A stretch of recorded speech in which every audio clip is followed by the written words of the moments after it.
Well, excited doesn't begin to describe my feelings about talking to our guest today. She is a leading voice casting director. She is a voice actor herself, and having both sides of that glass is really super cool and important, especially when we're having conversations like this.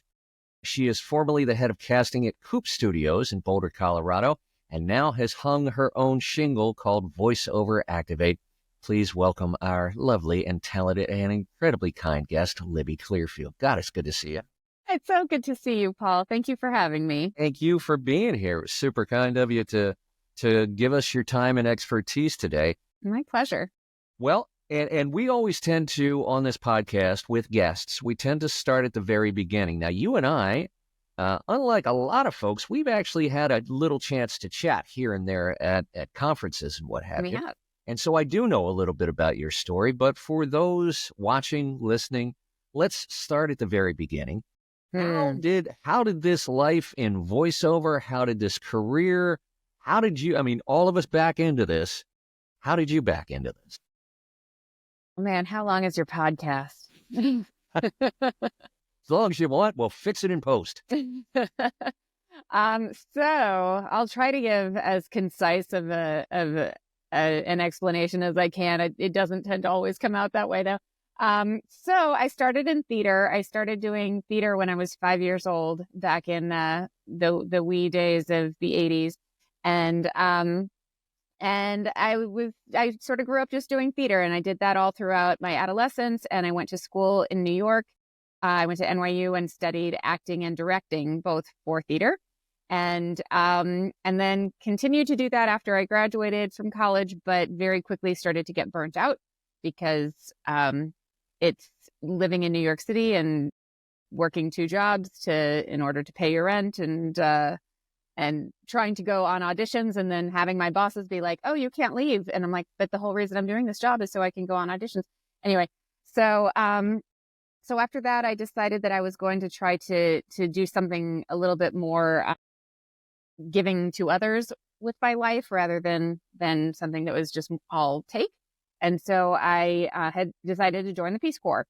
And so I applied to the Peace Corps and was going through the application process for that and started to just kind of reevaluate the reasons why I wanted to do that. And I would have been most qualified to teach English, just given my background. And I was going to be assigned to some country for 2 years, and I was very excited about the idea, but ultimately decided that I should probably go to some place that I had at least some sort of connection or affiliation with. And I had never been to Israel, and I felt like Israel was a place that I should have some sort of connection to.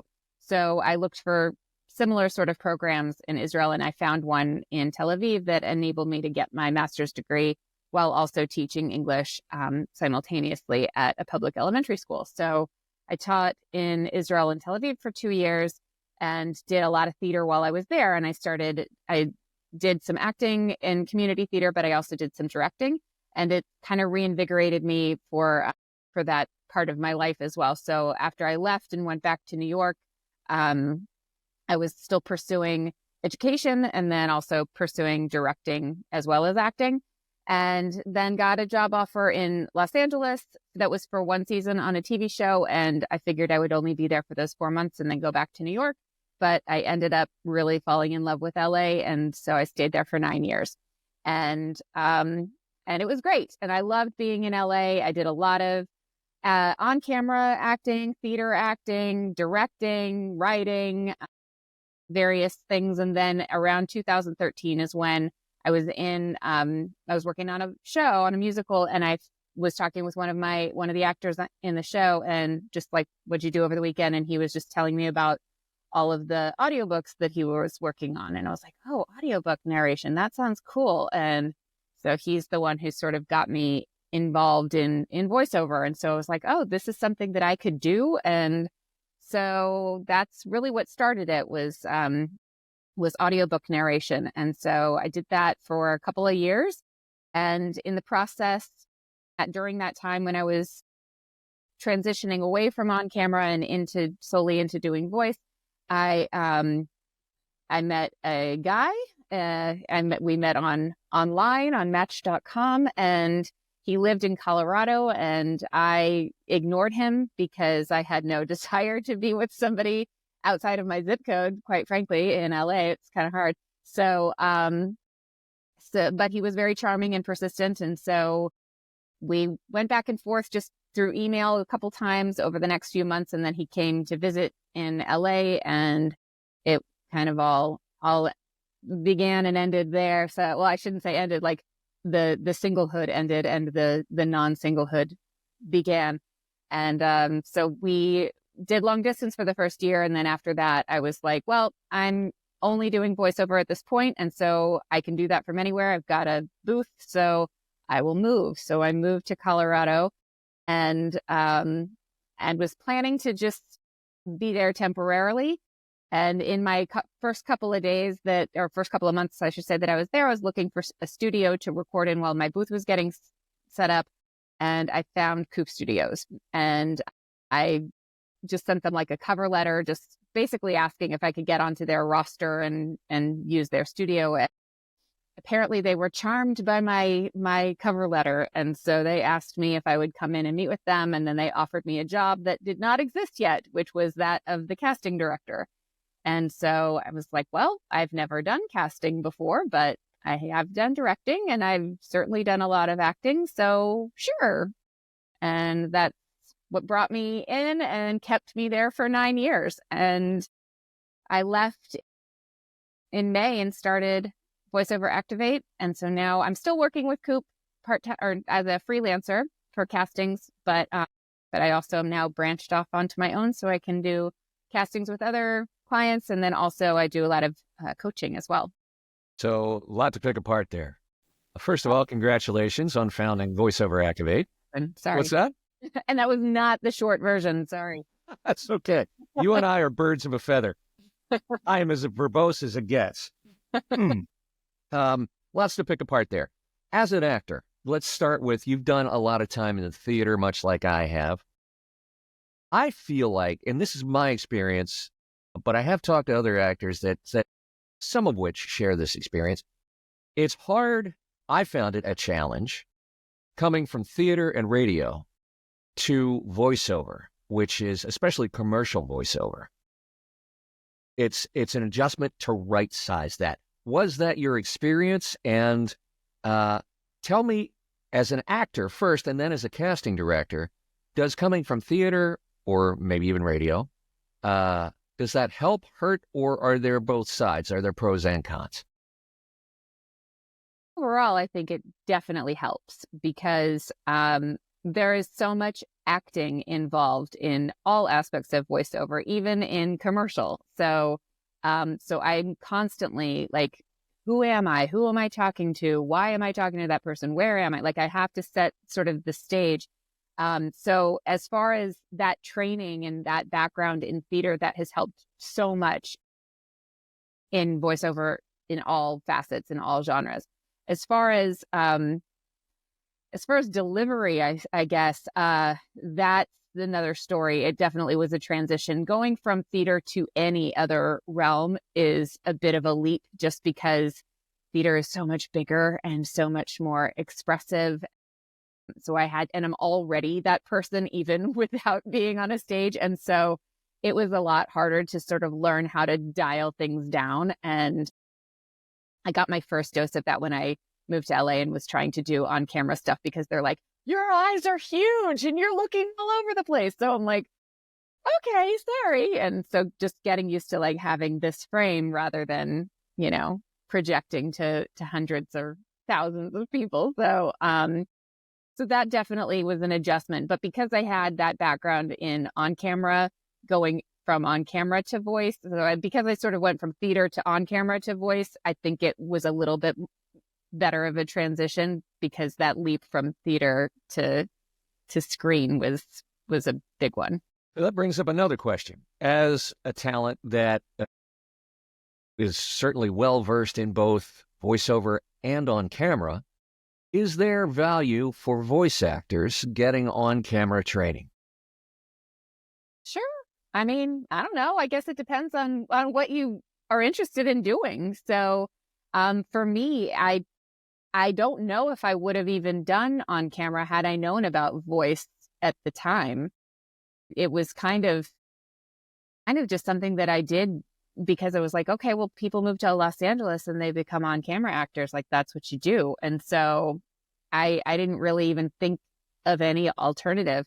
As far as whether I think that's necessary or useful, I guess it depends on who you are, because some people really find a love and a passion for both, or for one versus the other. So for me, I really did enjoy doing on camera, but it was also a really nerve-wracking experience for me, just because I am a jeans and t-shirt, no makeup kind of girl who doesn't want to be in the car for a long time. And so it was hard to like get myself all primped and ready and drive for an hour through traffic to be waiting for 30 minutes to get seen and be in there for 5 minutes and then go home. So that just kind of got to me after a little while. So, but it doesn't for everybody. And I know that now actually in post-COVID times, it's different. And I think a lot is done this way anyway. So, Right. Yeah, but it's largely electronic anymore. So you landed at Coop Studios in Boulder, Colorado, and you said that the job hadn't previously existed, which means I would assume that there was nobody there to train you and teach you how to be a casting director. How did you learn to do the job? in just time. So I was hired as their sole casting director, as well as one of 4 producers. And so so I did have some advice and guidance going in as far as how to be a producer, because that was something else that I didn't know how to do at all either. And and so the studio itself has been around since 1980, and so they did have a small roster of like local talents that they would use. So they had a little bit of an awareness, at least of enough to know that they had a need for casting. And so they had relationships with a few agents and agencies. And so they pretty much just sort of passed me along to those people. And so I got to know a lot of several agents through that way, mostly the Denver ones. And then I just started to Google things. And so the first several castings that I did were pretty much just with local agencies, even though the talents, of course, are not local, but, the agencies were all in Colorado. And then I just kind of got my feet wet with that and figured out how it all works by trial and error. And then started to branch out and look at other agencies around the country and then internationally as well. And so you were at Coop 9 years? Yeah, a little over 9 years. 9 years. And now you've founded Voiceover Activate since last May, which would have been May of 2024. How is working for yourself, working as a freelancer, how has it changed how you cast in relation to how your practice went at Coop? It hasn't really changed that much of how I cast, because a lot of that was done just over the computer. Like as long as I had a computer with a good internet connection in order to be able to download things, then that was really all that I needed. And I didn't, as much as I loved working at Coop and I really enjoyed all of the people that I worked with, and that's definitely the part of that job that I miss the most, is just the people. But because I didn't really have much like talking with my coworkers about my job, because what I did was so separate from what everybody else at the studio did, it hasn't really impacted too much differently. The biggest difference now is that I just do it all from home. Right. How has that adjustment been for you? Because that's an adjustment that not just voice actors, but casting directors, coders, photographers, you name it. If you're going to go freelance and start working from home, it's an adjustment. What was it like for you? It was a little bit rough at first. It's one of those things where even though now I'm still not putting makeup on every day, I still have to get dressed. So I for a while I tried just living the pajama life all day, and as fun as that is, it's probably not good for my overall like motivation, because it's really easy to just be like, I'm very comfortable. I think I'm going to take a little nap. And You This is only make as much, or you only get as much business as you put in. And so putting that sort of pressure on myself was really good, because I know that I only have myself to thank and myself to blame.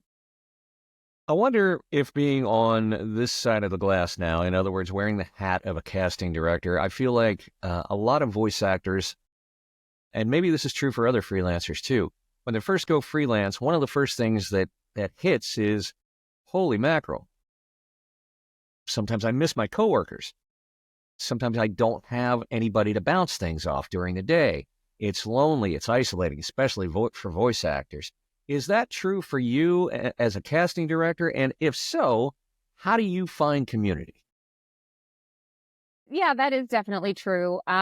One helpful thing is that my husband largely works from home as well, or at least a couple days a week he works from home. So I have him to sort of bounce things off of. He's not in any way in this industry, but he's a bright guy. And so and he offers really good insights. So that's been really helpful. I do have a couple of other people that I talk with regularly that are in this business. And so, we commiserate on whatever things are happening or going on that might, as anything comes up. I definitely do find that coaching has helped, at least to feel more part of a community, because I have somebody else that I'm talking to regularly. Castings as well, there's a lot of back and forth with the client, and then also with talents that they have questions and things like that. So I do feel like I have some interactions with people that, more so than if I was solely in the booth recording, because that is a very isolating life. And I don't know how I would be able to really sustain that, because I like to talk to people. Well, So that's clear because the way we met in person, I think I'd been auditioning for you for 4 or 5 years. Mhm. You, out of the kindness of your own heart, sought me out at, I think it was VO Atlanta. At VO Atlanta. Yeah, and just said, hey, I'm Libby. It's nice to meet you. Keep auditioning. You're killing it. I know you haven't booked anything with us yet, but, we love your auditions. And I thought, wow, unsolicited, that was an incredibly kind thing to say. And as I guess it comes from your background as an actor, sometimes it's nice just to get that little piece of encouragement. Yeah. And I was blown away by that, because that's not as great as our community is. That's not a common thing. It really isn't. So I want to give you a chance. True. I'm glad that really, had an effect on you, because it was very true and very, I saw your name tag and I was like, oh, Paul Schmidt, I know him. I got to talk to him. So, yeah, that's the nice thing about name tags. Yeah, So. I that is the one good thing about a name tag is somebody can spot you if they don't know you. So that was very cool. I want to give before we get too far down the rabbit hole here, I want to talk about Voiceover Activate, because this is your new and current venture. You're casting for a lot of work. I get a lot of auditions from you, and my sense is, and maybe this is because this is what I get sent, but my sense is you're doing a lot of commercial work and a little bit of corporate. Talk to me a little bit about the kind of work that you're doing and the kind of work that you're seeking to do with Voiceover Activate. You are absolutely correct. I do almost exclusively commercial at this point. There's definitely some narration, some corporate narration that's in there. I wish there were a little bit more, but most of the clients that I have are ones that I've just built relationships with over these past almost 10 years at this point. And those are the jobs that they have. So yeah, I do a lot of commercial work, and I really like that market. I feel like I understand it, certainly now. And I know how to break down a script, and I know how to get how to elicit what it is that the client is looking for, and how to get that out of a talent. And so I do feel really comfortable in that genre. I love animation, video games, medical narration, I think is really fun too. Like, I really enjoy these other genres. That's not something that I've really found myself casting. That's not for any reason other than those opportunities haven't really presented themselves to me. So, and I haven't actively been seeking them out because, quite frankly, I have a pretty full plate with what I'm doing with commercial and corporate. So that is on my to-do list, is to try to branch into those genres and political as well. But it's just something that I haven't really done yet. Well, congratulations on being busy enough with current work that it's harder to find new work, right? That's a pretty good milestone. It's a really wonderful problem to have. Yes, I'm very grateful. Yes, it is. I know, obviously, because I'm on your roster, I know you work directly with voice actors. Not all casting directors do. Do you also work with agencies, or are you strictly keeping and managing your own roster? I do both. Definitely when I first started, it was pretty much all agencies just because I didn't have much of a roster. But now over these years, I've built up enough of one that I have a really solid roster of talent. Everybody that's on there is very much handpicked. And they're all vetted. And so I know I can rely on them. So unless I hit I'm asked for a demographic that I don't really have very well represented, then I pretty much just work with my roster of talents. If it is a demographic that I don't have, then that's when I'll reach out to agents. So I know well, I guess in a way because you were working for a production facility at Coop, I guess in a way you were sort of a corporate casting director. What advice would you give a corporate casting director on making that choice? Am I going to work with talent agencies, or am I going to hand pull and hand vet my own roster? What does that decision look like? For me, it was just organic. It wasn't anything that I necessarily was seeking to do. It just kind of worked out that way because I don't really know exactly how everybody that is on the roster found me or found Coop. That's a question that I at one point a couple of years ago went back and tried to make a list of how did this person get to me. And so I have a somewhat of an idea, and a lot of it's through either LinkedIn or through Coop's website or word of mouth or agencies, or sometimes they just book a job through their agent and then they will contact because they're like, oh, I worked at this, or I worked with you guys, this studio. And sometimes it's through the Source Connect database. So those are all the different ways that I've gotten talent. There's actually been very few talents that I have personally reached out to. Most of them have reached out to me or to Coop. Yeah, this will shock our audience, but I marketed to Coop and ended up on your roster. There you go. So, and that's one of the beauty, that shows that direct marketing really works. So I mean, I would say probably 80% of the people on my roster are on there that way. Yeah, I mentioned in a video I did recently, if you're waiting around for auditions to come find you, it's just not going to happen, right? Yeah. You got to get out there and beat the bushes and grow relationships with the casting directors, people like Libby and her colleagues, because I think this is true for many businesses, Lib. I think the one of the biggest mistakes any new business owner makes is, well, hey, this has been the most important thing in my life in the months it's taken me to get this thing open. Of course, when I open the doors, everybody's going to walk right in and hand me a bag of money, right? Right. And that's not what happens, right? You got to get uncomfortable because many of us feel like we have to be chest thumpy. We have to be braggadocious, right? We have to be salesy or sleazy or manipulative. And that's not how business works. It just isn't. So no. And yeah, having someone who actually, and I'll tell you that I do have a number of people also that have reached out and I've just said, I'm sorry, I don't have a place for you.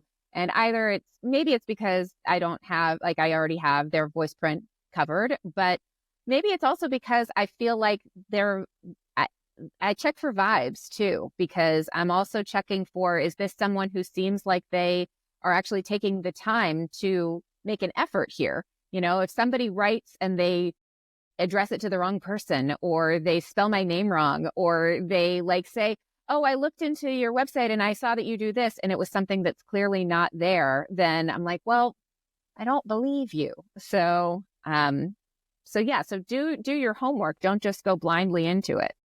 do your homework is right. It has to be outreach, as I constantly preach, has to be personal and one-to-one, right? So thank you for reinforcing that point. I don't know if you saw it earlier.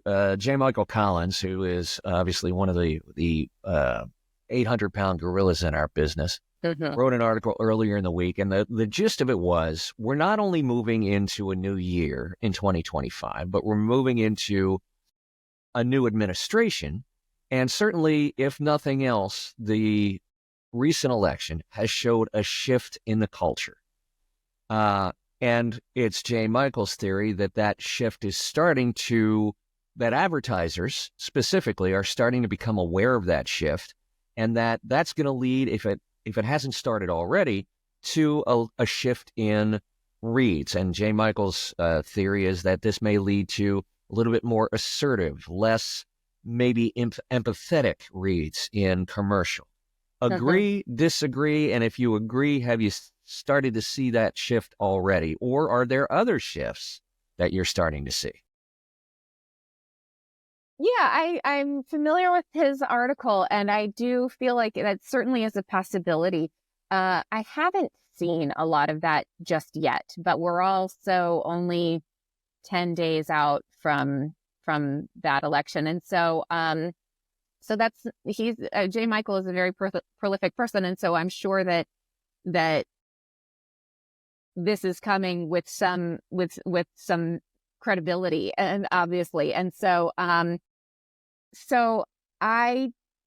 don't know. And I feel like I kind of hope not, but if it is the trend, then that's part of what we do, is we have to adapt and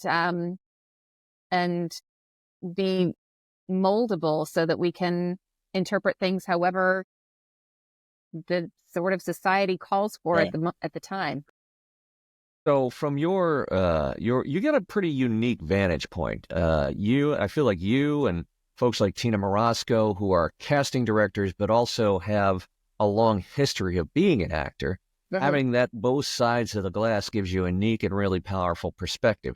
From that perspective, how is AI affecting our business overall? And maybe you can answer that from either or both sides of the glass. Sure. Not much, to be honest. I shouldn't say that. That's not totally true. When clients really want an authentic read, and they really care, and they really put in that, they really take the time to want to have some human interaction, they will go with a human voice. So I have not, usually the AI ones are when